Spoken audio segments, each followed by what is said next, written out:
Let's make coffee tonight. So, as a VA, kailangan gising na gising ka sa gabi. So, magpe-prepare tayo tonight ng iced coffee using this Copico Blanca. So, niready ko na yung mga gamit as usual. So, I have milk, ice, and hot water para tanawin tong coffee. So, without further ado, let's make our iced coffee. So, gupitin ko na to.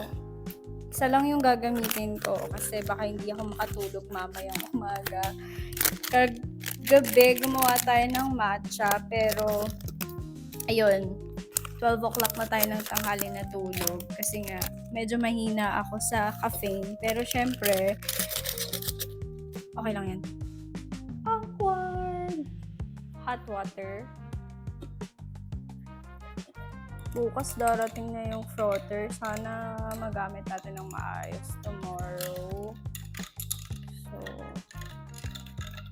lagyan natin ng gatas. Ito pa yung tira kong gatas kagabi.